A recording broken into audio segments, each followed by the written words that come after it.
اللہ جی، کس گناہ کی سزا دے رہے ہیں آپ مجھے؟ اتنا بھی کیا برا کر دیا ہے میں نے کسی کے ساتھ جو آپ مجھ سے ان کا بدلہ لے رہے ہیں؟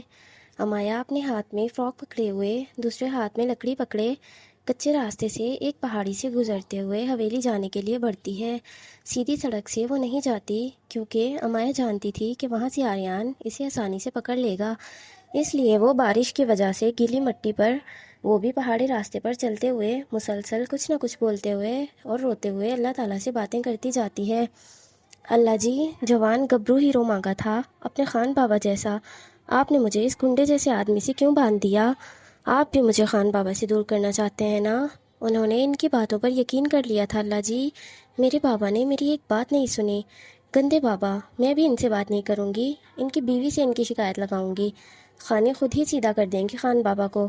ایسے کوئی کرتا ہے کیا؟ میں کل سے حویلی نہیں آئی، میرے بھائیوں نے بھی میرا پتہ نہیں کیا، لیلا بھی بھول گیا ہم کو، ایک ہی دن میں سب بھول گیا ہم کو۔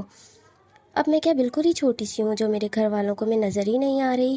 امایا ایک جگہ رک کر آسمان کی طرف دیکھتے ہوئے کہتی ہے، اور کہتے ہی زور زور سے رونے لگ جاتی ہے۔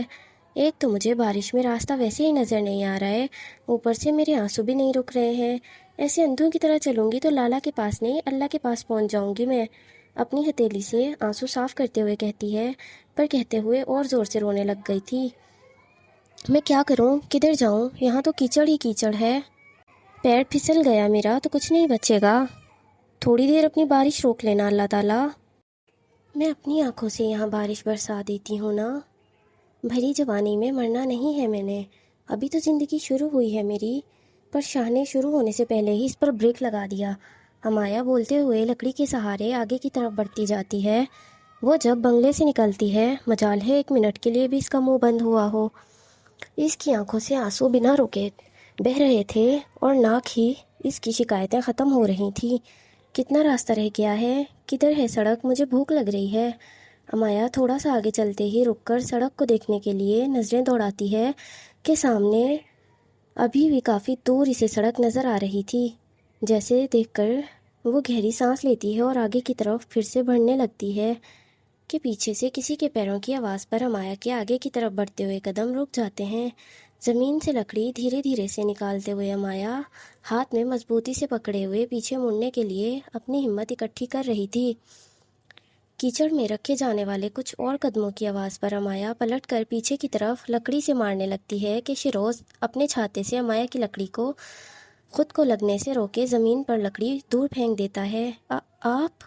امایا اپنے قدموں کو پیچھے بڑھائے بوکھلائے لہجے میں دھیرے سے بولتی ہے۔ سر نے کھانے کا انتظام کر لیا ہے، انتہائی پرسکون انداز میں لیکن کولڈ انداز میں کہتا ہے۔ میرے لیے کھانے کا؟ اپنی آنکھیں ایک بار پھر سے صاف کرتے ہوئے پوچھتی ہے۔ نہیں، آپ کو کھانے کا۔ مالکن کو احتیاط سے لے کر چلو، انہیں چوٹ لگی تو سر تمہارے جسم سلامت نہیں چھوڑیں گے۔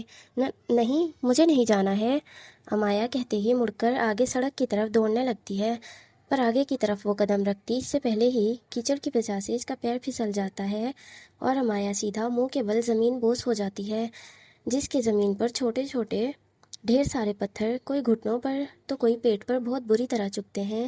بازو پر بھی اچھی خاصی رگڑ آ گئی تھی۔ منہ زمین پر پورا لگتا اس سے پہلے ہی شیروز امایا کے ماتھے پر ہاتھ رکھے اس کا منہ زمین پر لگنے سے بچا لیتا ہے۔ دور جانے کی کوششیں انسان کو وہاں کرنی چاہیے جہاں پیچھے لگا شخص آریان شاہ جیسا نہ ہو۔ سر نے آپ کے نہ چاہتے ہوئے بھی آپ کو چھوڑنے کا ارادہ بنا لیا تھا، پر اب نہیں، اپنی موت کو دعوت خود دی ہے آپ نے، اب آپ کا کچھ نہیں ہو سکتا۔ شیروز کہتے ہی اپنے گارڈز کو ہاتھ سے اشارہ کیے بلاتا ہے، جو امایا کو دونوں بازوؤں سے ایک ایک آدمی پکڑے زمین سے اٹھاتے ہوئے گاڑی کی طرف لیے بڑھتے ہیں۔ مجھے نہیں جانا ہے، چھوڑو مجھے اپنے گھر جانا ہے، مجھے چھوڑ دو۔ اپنے آپ کو چھڑوانے کی کوششیں کیے روتے ہوئے بولتی جاتی ہے، پر گارڈ ظالم بنے اس کی ہر کوشش کو، ہر پکار کو نظر انداز کیے امایا کو دونوں بازوؤں سے پکڑے احتیاط کے ساتھ پہاڑی سے نیچے اتارتے لے جا کر گاڑی میں بٹھا دیتے ہیں اور گاڑی کو باہر سے لاک کر دیتے ہیں۔ جس گاڑی میں امایا کو بٹھاتے ہی وہ شیروز کی ہوتی ہے، امایا کے بیٹھتے ہی شیروز بھی گاڑی کی طرف بڑھتا ہے۔ گاڑی میں ڈرائیونگ سیٹ پر سوار گاڑی کو سٹارٹ کیے بنگلے کی طرف مڑتا ہے۔ سب سے آگے شیروز کی گاڑی ہوتی ہے، اس کے پیچھے دو گارڈز کی گاڑیاں ہوتی ہیں۔ تینوں کی نظریں صرف منزل پر تھیں وہ ڈھلتے ہوئے وقت سے پہلے امایا کو واپس آریان کے پاس پہنچانا چاہتے تھے۔ ادا ایک بار پھر سے کوٹھے کی دہلیز پر پہنچ چکی تھی، جو 2 دن پہلے ہی خان کے لیے سب چھوڑ کر گئی تھی۔ آج اسی کی وجہ سے وہ واپس کوٹھے پر آ گئی تھی۔ ادا سفید رنگ کی گاڑی سے باہر نکلتی ہے اور کوٹھے کی چوکھٹ کے باہر کھڑی ہوتی رہتی ہے کہ کوٹھے کے اندر باہر کھڑے لوگ حیران کن نظروں سے اس کی جانب دیکھتے ہیں۔ اب ان کی نظروں کی تپش کو خود پر محسوس کر رہی تھی وہ، پر کسی کی طرف بھی بنا نظر اٹھائے وہ کوٹھے میں داخل ہوتی ہے، جہاں ہال میں ہی جھومر کے نیچے لڑکیاں پیروں میں گھنگرو باندھے ہوئے اپنے رقص کی تیاریاں کر رہی ہوتی ہیں۔ جمعرات کو لگنے والی محفل کی تیاریاں، جہاں کچھ لڑکیاں رقص کر رہی تھیں، وہیں دوسری منزل پر موجود کچھ مرد ان کو رقص کرتا دیکھ کر لطف اندوز ہو رہے تھے۔ ادا کو دیکھ وہاں موجود ہر شخص کا منہ کھلے کا کھلا رہ جاتا ہے۔ پہلے وہ صرف طوائف تھی، اب وہ گاؤں کے سردار کی بیوی بھی بن چکی تھی، جس کا اس طرح کی جگہ پر ہونا بے حد حیران کن تھا لوگوں کے لیے۔ یہ یہاں کیسے آ گئی؟ یہ واپس آ گئی ہے کیا؟ سائیں خان نے چھوڑ بھی دیا اس کو؟ کیا سائیں خان نے اس کو رقص کرنے کی اجازت دے دی ہے؟ ان کا دل بھر گیا ہوگا نا اس کی خوبصورتی سے۔ سمجھا کرو یار، طوائف تو پھر طوائف ہی ہوتی ہے نا، وہ چاہ کر بھی کبھی بیوی کا مقام حاصل نہیں کر سکتی۔ اور اس ادا بائی نے بیوی بننے کی خواہش کی بھی تو اس شخص سے جس کو اس کے نام پکارنے سے بھی نفرت ہے، وہ اس کو بیوی کا درجہ دے، یہ ناممکن ہے۔ کمرے میں جاتے جاتے ادا کے کانوں میں ان گنت لوگوں کی مذاق اڑانے والے انداز میں باتیں پہنچ رہی تھیں، جو اس کے دل کو مزید چھلنی کرتے جاتے ہیں۔ ادا اندر کمرے میں اپنے داخل ہوتی ہے اور اندھیرے میں ڈوبے کمرے کو بند کرتی ایک گہری سانس لیے خود کو کمپوز کرتی اس دن کے بعد اب خود اپنے کمرے میں آ کر دوبارہ روشنی کرتی ہے۔ دروازہ بند کیے کچھ قدم آگے بڑھتی ہے کہ ادا اپنے آپ سے دوپٹہ دور اتار کر پھینک کر سیدھا الماری کی طرف بڑھتی ہے اور اپنے سفید رنگ کے کپڑے لیے واش روم میں گھس جاتی ہے۔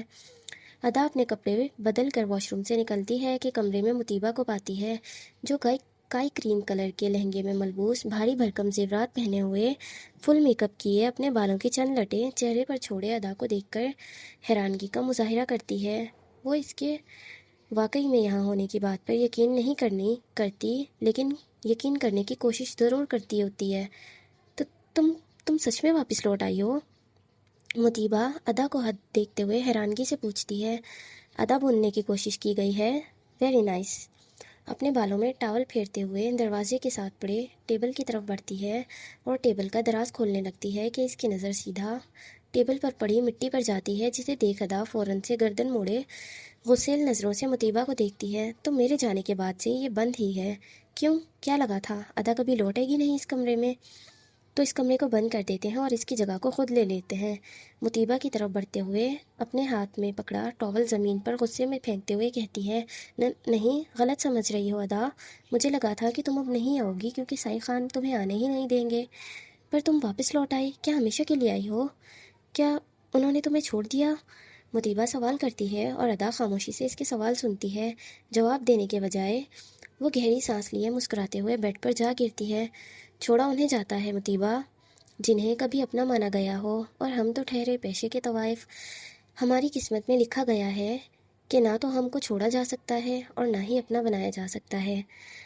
تو ادا اپنے بیڈ پر بیٹھے ہوئے کہتی ہے اور مسکراتے ہوئے چھت کی طرف دیکھتے ہوئے کہتی جاتی ہے، گھنگرو پہناؤ ان پیروں میں، 2 دن ہو گئے ہیں ان گھنگروؤں کی آواز سنے ہوئے، ان سے دوری مجھے اپنا مقام چھینتا محسوس ہو رہا تھا۔ اس سے پہلے کہ یہ بھی مجھ سے دور ہو جائے، تم واپس پیروں میں گھنگرو باندھ دو تاکہ اب میں بھٹک بھی گئی تو ان کی آواز مجھے ہمیشہ میری اصلیت یاد دلائے رکھے کہ میں ایک طوائف ہوں، کوئی عام لڑکی نہیں۔ پہناؤ، جلدی کرو۔ ادا چہرے پر مسکراہٹ بڑی سی درد بھری مسکراہٹ سجائے کہتی ہے کہ مطیبہ اسی پل اس کے پیروں کے قریب زمین پر بیٹھے اپنے پیروں سے گھنگرو نکالے ادا کے پیروں میں باندھنے لگتی ہے۔ تم نے کہا تھا وہ الگ ہیں سب سے، اپنے نام کی طرح۔ مطیبہ اپنے گھنگرو ادا کو پہناتے ہوئے بولتی ہے، ہاں کہا تھا میں نے، مجھے واقعی لگا تھا خان باقی مردوں سے الگ ہیں، پر وہ نہیں ہیں، وہ تو یہاں آئے مردوں سے بھی برے ہیں، بہت برے۔ اپنے پیروں میں بندھے گھنگرو دیکھ کر ادا آنکھوں میں نمی بھرتے ہوئے کہتی ہے، ایک میں ہی پاگل تھی جو ایک ان کے لیے سب کچھ چھوڑ کر چلی گئی، اور ایک وہ تھے جو مجھے اب بھی یہی مانتے ہیں۔ ہم طوائفیں اتنی بری کیوں لگتی ہیں ان عزت دار مردوں کو؟ لڑکیاں طوائفیں کیا شوق سے بنتی ہیں؟ کیا یہاں آئی اب تک کی کوئی لڑکی شوق سے طوائف بنی ہوئی ہے؟ سب اپنے رشتوں کے ہاتھوں کی ماری ہوئی ہیں، جن کو ان کی زندگی میں آئے وہ عزت دار مردوں نے بیچ دیا، جو کسی لڑکی کا باپ تھا، کسی کا بھائی تو کسی کا شوہر۔ کسی بھی مرد کو ان لڑکیوں کے چہرے کی معصومیت دیکھ کر ان کے ساتھ برا ہوا اس بات کا احساس نہیں ہوتا، لیکن ان کی معصومیت کو دیکھ کر ان سے اپنی حواس کو کس طرح مٹانا ہے اس چیز کا احساس ضرور ہوتا ہے۔ مطیبہ کے چہروں کی جانب دیکھتے ہوئے ادا کہتی ہے، اس معاشرے کے لوگوں کو طوائفوں کا احسان مند ہونا چاہیے کہ ان کی وجہ سے ان کی بیٹیاں محفوظ ہیں۔ اگر طوائف نہ ہوتی تو دنیا میں نہ جانے کتنی معصوم لڑکیاں ان مردوں کی ہوس کی نظر چڑھتیں، پر یہ معاشرہ احسان ماننے کے بجائے ہمیں ہی برا کہتا ہے اور بری نظروں سے دیکھتا ہے۔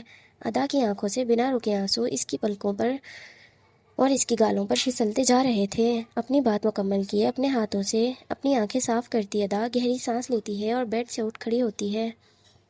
ایک نظر خود کو ڈریسنگ ٹیبل کے شیشے میں دیکھتے ہوئے وہ اپنے گیلے بالوں میں ایسے ہی ہاتھ پھیرتی ہے۔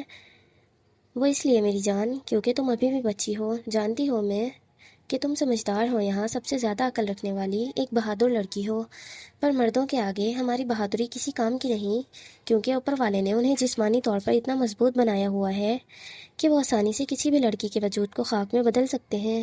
مرد ذات صرف عورت سے سکون چھیننے کے لیے ہوتی ہے، چاہے وہ ذہنی ہو یا جسمانی۔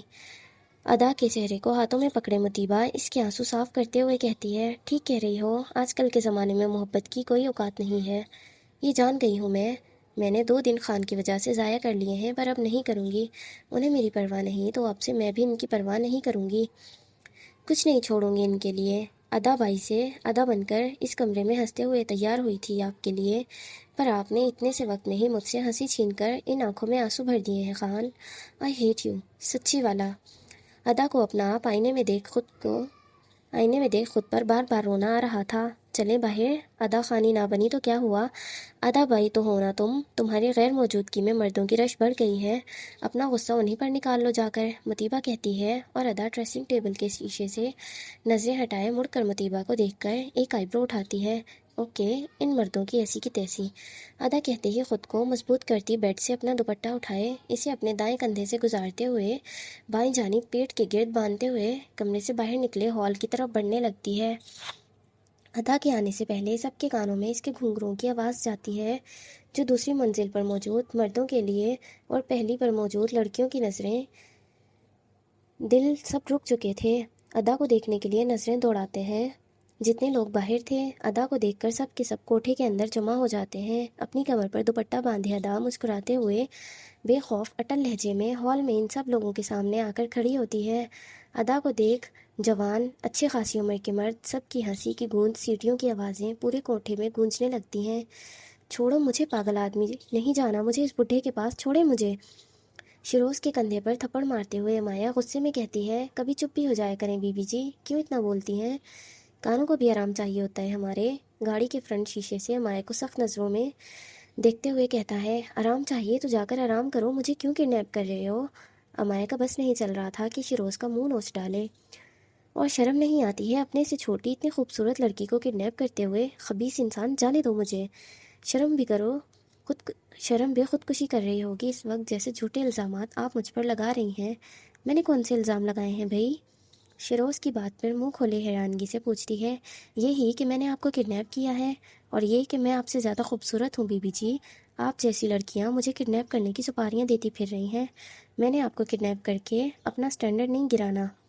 شیروز شیشے سے امایا کو دیکھتے ہوئے ایک آئی برو اٹھاتے فل ایٹیٹیوڈ سے کہتا ہے، لعنت تمہاری اس بات پر کڈنیپر ڈرائیور۔ ادا اپنے دائیں ہاتھ سے باقاعدہ شیروز کو شیشے میں دیکھ کر اس کی آنکھوں میں آنکھیں ڈالے گندا سا منہ بنائے کہتی ہے، امایا کی حرکت پر شیروز منہ کھولے اس کی طرف دیکھتا ہے، پر جلد ہی اپنی نظریں واپس سڑک پر جما لیتا ہے۔ بارش سے گیلی سڑک ہوئی پڑی تھی، نظر سڑک سے ہٹانا جان جانے کا باعث بن سکتا تھا۔ اتنی عزت کے لیے شکریہ بی بی جی، شیروز اپنے لب بھیجتے ہوئے زبردستی سے ہلکا مسکراتے ہوئے کہتا ہے، شٹ اپ، چپ کر کے کڈنیپ کرو، دماغ نہ کھاؤ میرا، کانوں کو بھی آرام چاہیے ہوتا ہے۔ امایا اپنے جانے کا کوئی راستہ نہ دیکھتے ہوئے اپنے دونوں ہاتھ سینے پر باندھتے ہوئے گہری سانس لیے سیٹ سے پشت ٹکائے اپنا منہ کھڑکی کی طرف موڑے بیٹھ جاتی ہے۔ کچھ ہی دیر میں دونوں بنگلے واپس پہنچ چکے تھے۔ گاڑی بنگلے کے اندر داخل ہو رہی تھی اور امایا سر کے سیدھے ہو کر بیٹھتی ہے، سیٹ کو اپنے ناخنوں سے نوچنے لگتی ہے اور اپنے پیروں کو گاڑی میں جمانے لگتی ہے تاکہ باہر نہ جانا پڑے۔ آ جائیں بی بی، اب آپ کی باری۔ شیروز چھتری کھولے گاڑی کی چھت سے ملائے پچھلی سیٹ کا دروازہ کھولتا ہے اور چہرے پر مسکراہٹ سجائے کہتا ہے، وہ جو ہنستا نہیں تھا مایا کو ڈرانے کے لیے چہرے پر بڑی سی مسکراہٹ سجا لیتا ہے۔ کس چیز کی باری؟ امایا تجسس سے پوچھتی ہے۔ کھانا بننے کی، شیروز آنکھ بند کرے کہتا ہے اور کہتے ہی امایا کو گاڑی سے نکلنے کا اشارہ کرتا ہے۔ ویسے میں نے کبھی سوچا نہیں تھا میں اپنے سے کسی بڑے شخص کو ایسا کہوں گی۔ کیسا؟ اب کی بار شیروز تجسس سے پوچھتا ہے۔ برکش دلتا نانا سڑیے، دفع ہو جاؤ پاگل آدمی۔ امایا گہری سانس لیے کہتی ہے اور کہتے ہی شیروز کو کراس کرتی بارش میں بھیگتے ہوئے ایک دو قدم آگے کی طرف بڑھتی ہے اور بیزاریت سے رونے والی شکل بنائے پورے بنگلے کو اور باہر کھڑے لوگوں کو دیکھتی ہے جو امایا کو نہ دیکھنے کے لیے ہی خاص طور پر اپنی نظریں جھکائے زمین کی طرف دیکھ رہے تھے۔ سڑی؟ کیا سڑے؟ کیا کہا انہوں نے؟ گالی دی ہے کیا مجھے؟ فیلنگ تو کچھ گندی بات بولنے کی آ رہی ہے مجھے۔ شیروز چھتری کے نیچے کھڑا مائع کی بات سمجھنے کی کوشش کرتا ہے پر کچھ سمجھ نہیں آتا اسے۔ اب میں نہیں، آپ سڑیں گی بی بی جی، چلو اندر۔ جوالا مکھی پھٹنے کے لیے تیار کھڑا ہے۔ شیروز امایا کے سر پر چھتری کرتے ہوئے امایا کے چہرے کو دیکھ کر چھوٹی چھوٹی سی آنکھیں کیے کہتا ہے، صبح سے شام ہو چکی تھی، عارش کا آپریشن کامیاب ہو چکا تھا جو کہ ہونا ہی تھا۔ ہر حال میں آپریشن کے بعد بے ہوشی میں اسے بلڈ لگایا گیا تھا جس کی تھیلی چند منٹ پہلے ہی ختم ہوئی تھی۔ خان کا خون عارش کی رگوں میں مکمل طور پر اترتا ہے اور عارش کو اس کے چند منٹوں بعد ہوش آ جاتا ہے، پر بے ہوشی کی حالت میں وہ ابھی بھی تھا۔ عارش کو ہوش آتا ہے کہ زیان ڈاکٹروں کو بلانے چلا جاتا ہے، جبکہ زائش بھی ابھی تک باہر ہی موجود تھی زیان کے ساتھ۔ وہ تقریباً 2 گھنٹے تھی، پر اس نے ایک سوال نہیں کیا تھا زیان سے، نہ ہی زیان نے اس سے۔ ڈاکٹروں کو چیک کر کے جانے کے بعد زیان عارش کے پاس اس کے کمرے میں موجود ہوتا ہے کہ عارش گردن موڑے زیان کو پریشانی میں مبتلا دیکھ ہلکا سا مسکرا کر اٹھ بیٹھنے کی کوشش کرتا ہے کہ زیان جلدی سے اس کے پاس آ کر اسے سہارا دیے بیڈ پر بٹھانے لگتا ہے، پر عارش بیڈ پر بیٹھنے کے بجائے بیڈ سے اترے اپنا پیشنٹ یونیفارم اتارے کھڑکی کی طرف تازہ ہوا لینے کے لیے بڑھتا ہے۔ ادا؟ عارش دھیمی سی آواز میں گہری سانس لیے پوچھتا ہے۔ وہ حویلی سے چلی گئی ہیں، زیان کہتا ہے اور عارش کے لبوں پر مسکراہٹ رینگنے لگتی ہے۔ اتنا آسان تھا اسے خان بابا کی زندگی سے نکالنا؟ عارش کہتے ہی مڑ کر زیان کے چہرے کی طرف مسکراتے ہوئے کہتا ہے، مطلب یہ سب آپ نے ہی کیا تھا؟ ادا اور خان بابا کو دور کرنے کے لیے؟ زیان تجسس سے حیرانگی کے عالم میں پوچھتے ہوئے عارش کی طرف قدم بڑھاتا ہے۔ جو ایک نہیں تھے انہیں الگ کیسا کرنا؟ میرا مقصد تو صرف ادا کو اس کی اصل جگہ دکھانے کا تھا جو یقیناً اس نے حویلی سے باہر نکل کر دیکھ ہی لی ہوگی۔ عارش اپنے سینے پر ہاتھ رکھے درد میں کراہتے ہوئے کہتا ہے، رجب کہاں ہے؟ عارش کھڑکی سے پشت ٹکائے پوچھتا ہے۔ وہ ڈیرے پر ہے اپنے آدمیوں کے ساتھ، خان بابا کے آدمی اسے ڈھونڈ رہے ہیں اور یحییٰ شاہ بار بار فون کر رہا ہے۔ رجب کو خان بابا کے حوالے کر دوں؟ یحییٰ شاہ کو میں دیکھ لوں گا۔ عارش کہتے ہی واپس کھڑکی کی طرف پلٹ جاتا ہے، اور اس کی بہن کو جسے آدمیوں نے خان بابا کے آدمی بن کر اٹھایا ہے، اس کا کیا کرنا ہے؟ عارش کی پشت کی طرف دیکھتے ہوئے پوچھتا ہے۔ وہ کہاں ہے؟ ہلکی سی گردن موڑے پوچھتا ہے۔ سفید حویلی میں اسے قید خانے میں قید کر رکھا ہے، اسے پھر قید میں رہنے دو، یہاں سے رہا ہو کر اس سے ملاقات ہوگی۔ ویسے نام کیا ہے اس کا؟ زیان کہہ رہا ہوتا ہے کہ عارش بول پڑتا ہے، مالا شاہ۔ مالا شاہ؟ عارش چہرے پر شیطانی مسکراہٹ سجائے مالا کا نام لیتا ہے۔ بھائی؟ عارش کے پشت کو دیکھتے ہوئے زیان اسے پکارتا ہے۔ ہاں؟ کھڑکی سے باہر مسلسل دیکھتے ہوئے بولتا ہے۔ ایک بات پوچھوں؟ عارش کی جانب قدم بڑھائے کہتا ہے۔ سرسری سی گردن موڑے جواب دیتا ہے۔ کیا آپ خان بابا سے نفرت کرتے ہیں؟ زندگی دینے والے محافظ سے نفرت کون کرتا ہے میرے بھائی؟ زیان کے سوال پر عارش فوراً سے جواب دیتا ہے۔ پھر آپ نے ان کے ساتھ اتنا برا کیوں کیا؟ آپ جانتے نہیں ہیں کہ آپ کے لیے کتنا پریشان تھے وہ، آپ کو خون دینے سے پہلے ایک دفعہ بھی نہیں سوچا انہوں نے۔ جانتا ہوں میں خان بابا کو باپ کا درجہ نام سے نہیں، میں نے ان کو دل سے قبول کیا ہے اور میں دل سے انہیں اپنا باپ مانتا ہوں، صرف کہتا نہیں ہوں۔ پھر آپ ان کو برباد کیوں کرنا چاہتے ہیں؟ عارش کے چہرے کی طرف دیکھتے ہوئے عارش پوچھتا ہے، اور اس کے برابر میں اس کی طرف رخ موڑے کھڑا ہو جاتا ہے، کیونکہ ان کی بربادی سے مجھے وہ ملے گا جس کی تلاش مجھے بچپن سے ہے۔ زیان کی آنکھوں میں دیکھتے ہوئے کہتا ہے، وہ کیا ہے بھائی؟ زیان حیرانگی سے اور تجسس سے دیکھتے ہوئے پوچھتا ہے۔ کفیر ملک زیان کی طرف متوجہ ہوتا اس کی آنکھوں میں آنکھیں ڈالے کہتا ہے، یہ کون ہے؟ زیان کی حیرانگی کے ساتھ ساتھ سوالوں میں تجسس بھی بڑھتا جا رہا تھا۔ امایا کا اصل باپ اور ہمارے ماں باپ کا قاتل۔ کیا؟ عارش کولڈ انداز میں کہتا ہے کہ زیان کے دماغ کے سارے فیوز اڑ جاتے ہیں۔ یہ کیا کہہ رہے ہیں؟ امایا کے ماں باپ بھی تو نہیں ہے نا؟ وہ بھی تو ہماری طرح اناتھ ہے۔ وہ اناتھ نہیں ہے، اس کا باپ حیات ہے جو بہت ہی جلد دنیا سے رخصت ہوگا، وہ بھی میرے ہاتھوں۔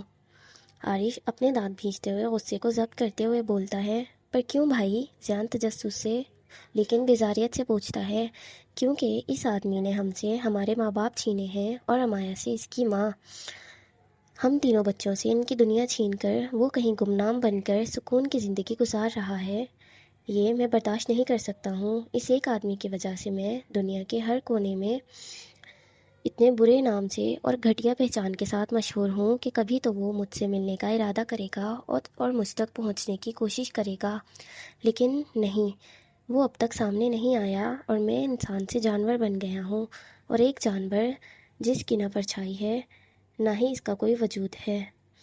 عارش کی سانسیں پھولنے لگ گئی تھیں۔ وہ اپنے دل پر ہاتھ رکھے گہری گہری سانسیں لیتے ہوئے غصے میں کہتا ہے، پر ان سب میں خان بابا کی کیا غلطی ہے؟ آپ نے ان کے ساتھ برا۔ خان بابا کے پاس پتہ ہے اس شخص کا، اور اس شخص کی تصویر بھی، اس کی پہچان ہے، سب کچھ ہے خان بابا کے پاس، پر وہ ان کے بارے میں کچھ بتانے کو راضی نہیں ہے۔ ہمارے ماں باپ کے ذکر پر وہ بات نہیں کرتے ہیں۔ وہ سچ نہیں بتا رہے تھے تو میں نے دوسرا طریقہ تلاش کیا اس آدمی کو ڈھونڈنے کا۔ ان کا کام اس لیے سنبھالا تھا کہ میں ایک اچھا شخص ہوں جو ان کا بوجھ اپنے کندھوں سے ہٹانا چاہتا تھا۔ میں عارش خان نہیں بننا چاہتا۔ میں عارش کورگان ہوں جو کسی کے ساتھ نیکی کرنے سے پہلے بھی 1000 بار سوچتا ہے۔ میں نے ادا کو کشمیر بلایا، ایک طوائف بنوایا تاکہ اس کی وجہ سے خان بابا کی توجہ ہر کام سے دور کروں، وہ مختصر کام کریں اور باقی کا میں، تاکہ میں آسانی سے کفیر تک پہنچ سکوں، پر ادا نے سب برباد کر دیا ہے۔ غصے میں کہتے ہوئے عارش کے دماغ کی رگیں تن چکی تھیں، چہرہ لال سرخ ہو چکا تھا۔ براق کو صرف ان کی اسلام آباد کی کمپنی میں شیئرز حاصل کرنے کے لیے بھیجا تھا۔ ان کی کمپنی میں کفیر کے شیئرز ہیں۔ اگر دوسری طرح وہ میرے جال میں نہیں پھنستا ہے تو پھر میں ہر طریقہ آزماؤں گا اسے کہیں بھی ڈھونڈنے کا، پر میرے ہر طریقے کے درمیان میں خان بابا اور امایا ہیں۔ نہ چاہتے ہوئے بھی مجھے بابا کو اور امایا کو بھی تکلیف دینی پڑے گی، پر کوئی بات نہیں، برا وقت بھی جلد ہی گزر جائے گا اور سب کے حق میں سب بہتر ہوگا، اور جو بہتر نہیں ہے وہ خاک ہوگا۔ میں خود اس کی زندگی میں عذاب بن کر نازل ہوں گا۔ زیان کی بات کاٹتے عارش اب ہر بات کا جواب خود غصے میں دینے لگ گیا تھا۔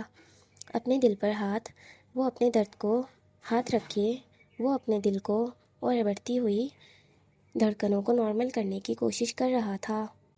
اب میں ادا کو بابا سے دور رکھوں گا تاکہ وہ اپنے کام پر توجہ دیں۔ اس کی وجہ سے بابا بھی خود کو کام میں مصروف کر رہے ہیں، اور ایسا ہوا تو میری محنت ضائع ہو جائے گی ساری، اور مجھے پھر سے محنت کرنی پڑے گی۔ میں اپنی محنت ضائع نہیں ہونے دوں گا، اس لیے ادا کی جو اصل جگہ ہے اسے وہیں جانا ہوگا۔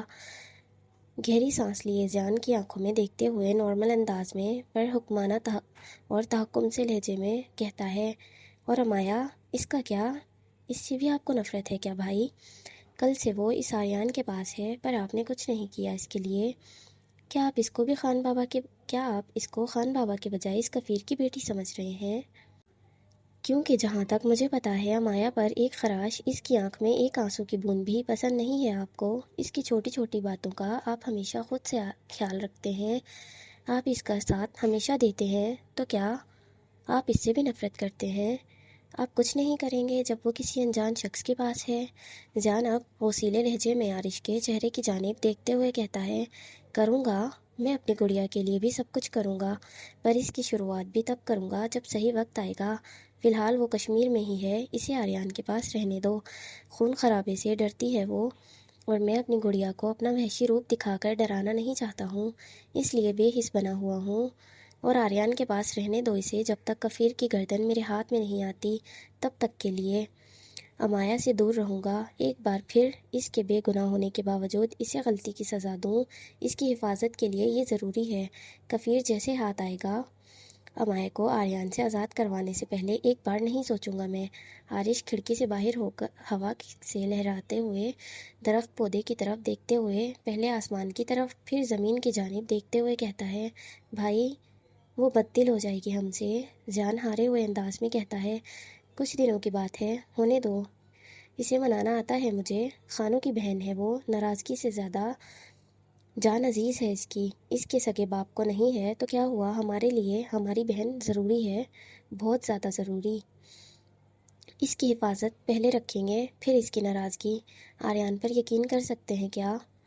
عارش کہہ ہی رہا تھا کہ فوراً سے جان بول پڑتا ہے، جس پر عارش اس کے چہرے کی جانب دیکھنے لگتا ہے۔ وہ رکھے گا اس کا خیال، اسے رکھنا ہی پڑے گا، اگر جان عزیز ہے اس کے لیے اپنی تو وہ رکھے گا اس کا خیال۔ اگر امایا پر خراش تک آئی تو میں اسے چھوڑوں گا نہیں، عارش کہہ رہا تھا، کیونکہ میں ایسا کروں گا اس لیے وہ کچھ نہیں کرے گا بھائی۔ وہ عام مردوں میں سے نہیں ہے جو دھمکی دینے سے ڈر جائے، پیسے دینے سے لالچ میں آ جائے۔ انا پرست شخص ہے، جب بات انا پر آ جائے تو وہ بڑے سے بڑے منافعوں کو بھی ٹھکرا دیتا ہے۔ آریان شاہ ہے وہ، ہاں ایک کرپٹ سیاستدان جس کا کرپٹ ورڈ سائلنٹ ہے۔ عارش ایک آریان کی فکر نہیں ہے مجھے، وہ امایا کو محفوظ رکھ لے گا۔ انا پرست ہے نا، فکر تو اس ادا کی ہے، وہ بہت چالاک ہے۔ خان بابا سے شادی کے لیے اس نے اپنے ہی آفیسر کا سر پھاڑ دیا، اپنی محنت کی کمائی جلا دی۔ ان بچیوں کے نام پر وہ حویلی میں آ گئی ہے، جبکہ بچیاں اس کے پاس نہیں، میرے پاس ہیں۔ عارش کہتے ہی ہلکا سا مسکرا اٹھتا ہے۔ دل رقصم کی کہانی میں ہر کوئی رقص کرنا شروع ہو گیا ہے، کوئی دل سے، کوئی جسم سے۔ رجب کو خان بابا کے پاس پہنچاؤ، میں یحییٰ کو اس کی بیٹی کو دیکھ لوں گا، اور تم بھی حویلی واپس جاؤ، مجھے اس وقت مزید کسی کی شکل نہیں دیکھنی ہے، جاؤ یہاں سے۔ عارش کہتے ہوئے صوفے کے آگے بڑے ٹیبل کی طرف بڑھتا ہے جہاں اس کے پہلے والے کپڑے موجود تھے، ان میں سے بنیان اٹھا کر وہ پہنتے ہوئے کہتا ہے، پر آپ کو چوٹ لگی ہے بھائی، کسی کی ضرورت پڑے گی آپ کو یہاں، حویلی واپس جاؤ ابھی کے ابھی۔ جان کی بات کاٹے عارش بنیان کے پہنتے ہوئے دو ٹوک لہجے میں کہتا ہے۔ مزید کچھ نہ کہتے ہوئے جان اسی پل روم سے باہر نکل جاتا ہے۔ کمرے کے باہر نکلتے ہی جان کی نظریں زائش پر پڑتی ہیں، جو جان کو حونک بنے دیکھ رہی ہوتی ہے۔ پینٹ کی جیب سے فون نکالے ہسپتال سے باہر نکلنے کے لیے وہ بڑھ جاتا ہے۔ پیچھے کھڑی زائش معصوم سی شکل بنائے جان کو تکتی رہتی ہے اور گہری سانس لیتے ہوئے اپنے بالوں میں ہاتھ پھیرتے ہوئے ٹہلنے لگ جاتی ہے۔ وہ اندر جانا بھی نہیں چاہتی تھی، پر جانے کی ہمت بھی اکٹھی نہیں کر پا رہی تھی۔ امایا کچھ دن گڑیا، تمہارا لالا تمہیں لینے کے لیے آ جائے گا، میرے ہوتے ہوئے تمہیں کچھ بھی نہیں ہوگا، میں ہونے ہی نہیں دوں گا اپنی بہن کو کچھ۔ عارش صوفے پر بیٹھتے ہوئے صوفے کی پشت سے آنکھیں ٹکائے ہوئے بند کیے دل ہی دل میں خود سے کہتا ہے، کیا ہوگا، چلنا نہیں ہے؟ مجھے اتنی دور سے پکڑ لیا اتنی آسانی سے، آپ کو کیا لگتا ہے اب وہ آپ کو چھوڑ دیں گے؟ شیروز امایا کے چہرے پر لگی مٹی کی طرف دیکھتے ہوئے اب گولڈ انداز میں امایا کے ڈرے ہوئے چہرے کی جانب دیکھتے ہوئے کہتا ہے، آپ جہنمی ہیں، جہنم میں جائیں گے۔ امایا کی آنکھوں میں نمی بھرنے لگ گئی تھی، بے حد معصومانہ انداز میں وہ روتے ہوئے کہتی ہے، ہاں پتہ ہے آج کل کی دنیا میں جنتی ہے ہی کون، ہے کیا کوئی، آپ ہو؟ شیروز کا لہجہ اب بھی تلخ تھا، مجھے دوسروں کا نہیں پتا، مجھے اپنا بھی نہیں پتا، پر آپ جہنمی ہیں، زبردستی لڑکیوں کو کڈنیپ کرتے ہیں، پہلے آپ کے باس، اب آپ دونوں کا ٹھکانہ جہنم میں ہے، یہ کنفرم ہے، امایا کہتی ہے اور خود اندر جانے کے لیے بڑھ جاتی ہے۔ امایا کے جاتے ہی شیروز بھی اس کے پیچھے پیچھے اس کے سر پر چھتری کیے ہوئے بنگلے کے اندر تک لے جاتا ہے۔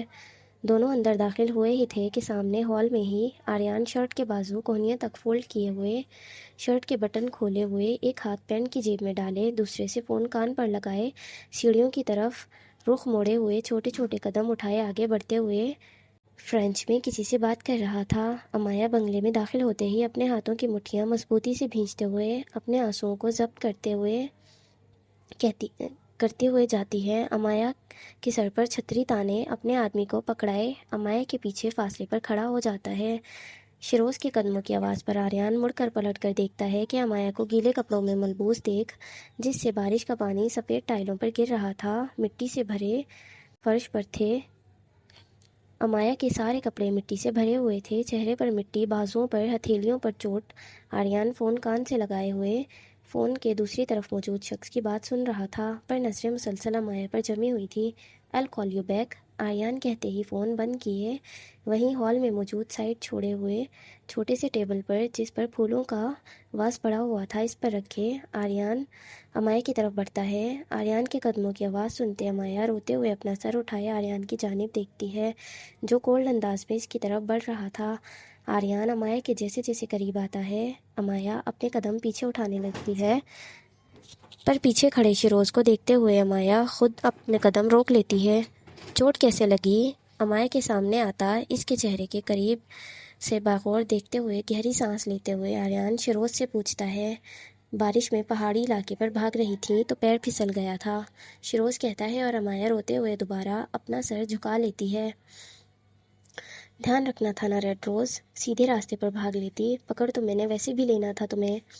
امایا کا جھکا سر دیکھتے ہوئے آریان کا چہرہ اپنے ہاتھوں میں پیالے نما انداز میں پکڑتے ہوئے پیار سے کہتا ہے، "جانے دیں مجھے پلیز، میری جان چھوڑ دیں آپ." جھٹکے سے آریان کے ہاتھ اپنے چہرے سے ہٹاتے ہوئے غصے میں کہتی ہے، "تمہاری جان چھوڑنے کے لائق نہیں ہے ریڈ روز، اب تو تمہاری سانسیں قید کرنے کا وقت ہے."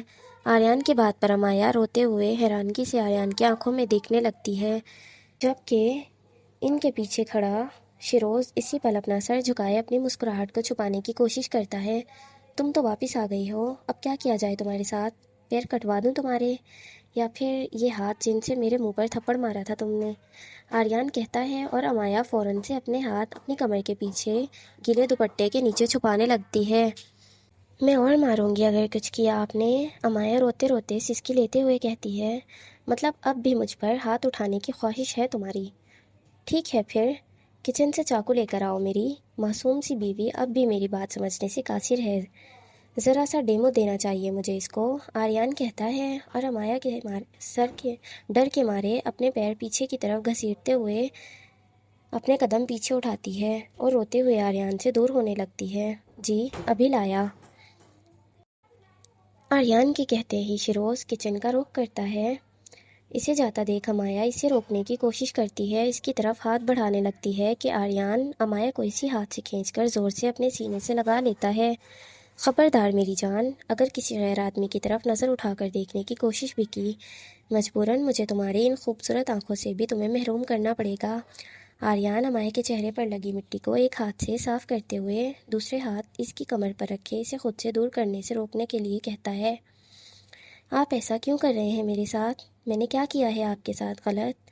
امایا آریان کے سینے پر ہاتھ رکھے اس سے دور جانے کی کوشش کرتے ہوئے بولتی ہے، "پہلے تو واقعی کوئی وجہ نہیں تھی میرے پاس، پہلے تمہاری خوشبو مجھے دیوانہ کر رہی تھی، پر جو تمہیں خود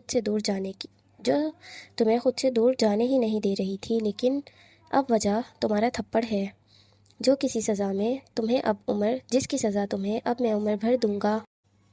پر کس انداز میں یہ ابھی میں خود بھی نہیں جانتا ہوں۔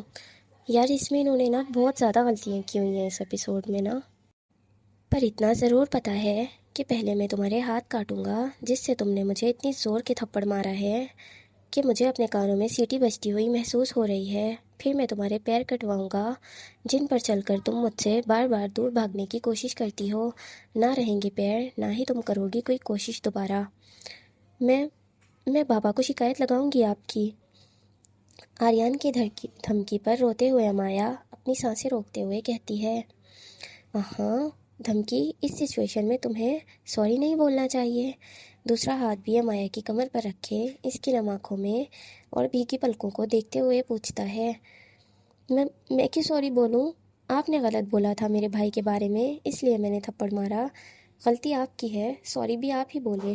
زبان بہت چل رہی ہے، چلو ایک بار میں اس کو بھی کاٹ کر اپنی زندگی میں ہمیشہ کے لیے سکون کر لیتا ہوں، کیونکہ اب تم نے تو پوری زندگی میرے ساتھ ہی رہنا ہے۔ آریان کہتا ہے اور کہتے ہی امایا کی کمر سے ہاتھ ہٹاتے ہوئے اس کی کلائی سے پکڑے اپنے ساتھ کچن میں خود لیے بڑھتا ہے۔